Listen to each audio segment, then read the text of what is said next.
What's cracking, cut? It's MH53 back on the sticks once again, and we are about to start a very important mission, so here we go.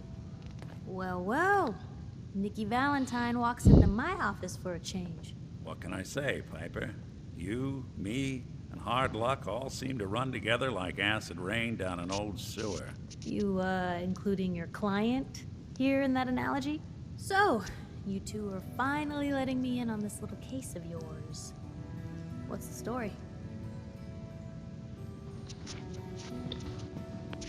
We need help, Piper. This man named Kellogg kidnapped my baby. But that wasn't all. He was working with the Institute. He gave them Sean. The Institute. Oh boy.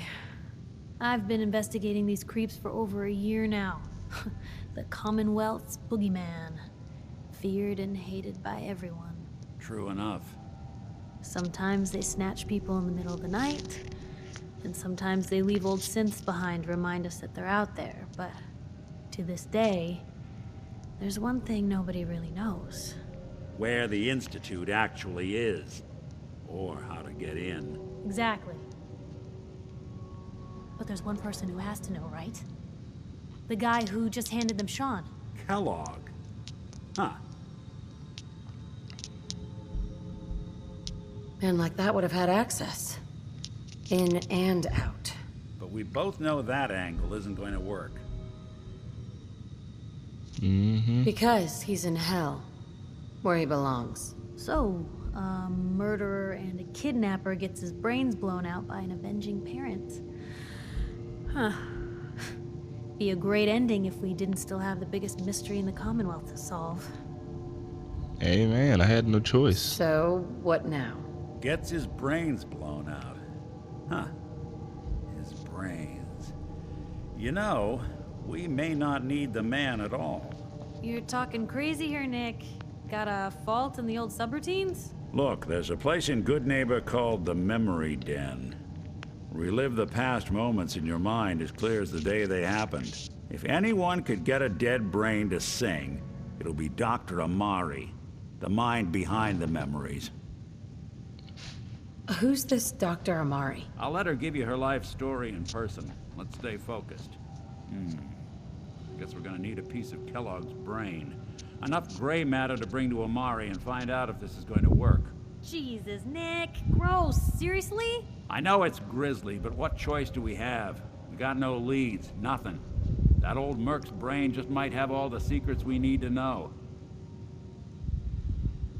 Actually, I think I already have something. Kellogg had this thing attached to his head. Cybernetics, huh? We may have just won the lottery. Whether we're riding this crazy brain train or not, we can't all go running across the Commonwealth, so who's coming with you? I have to go to the Memory Den either way, if I'm going to introduce you to Amari. But if you want to head there together, just say so. I'll head out with Piper. We'll meet you there, Nick. Sounds good. You two stay out of trouble. Don't worry. We're gonna get your boy back. Yes, we are. Well, we Few are. steps. We will have already talked to Amari and got situated and blah blah blah. So we're gonna be inside. I ended up running away. I told myself I wanted to find somewhere out from under the thumb of the NCR and all their rules. But really, I was running from the guilt of not protecting her from Dad. Mom knew how it was. Dad was either drunk or not around. I guess he must have run with one of the raider gangs, but I never really knew what he did. There appears to be another intact Don't know why memory Mom was close with to him. you in temporal Maybe at some point in his life he wasn't a There. complete asshole. Try that one. So this is interesting.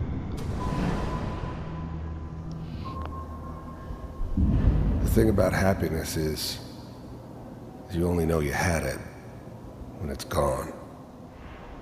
I mean, you may think to yourself that you're happy, but you don't really believe it. Whatever made me think that a guy like me should have a daughter? No. I was the worst thing that ever happened to her. If she'd never met me, she'd have stayed in the hub, maybe hooked up with someone who didn't kill people for a living. Probably been happier than she was with Keep me. looking. I'll Almost connect you to certainly the lived next longer. intact memory. You go something over there.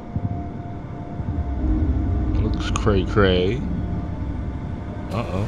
This looks How familiar. did you think this was gonna end, Kellogg? You thought you could just fuck with us, and we wouldn't fuck with you? Uh-oh.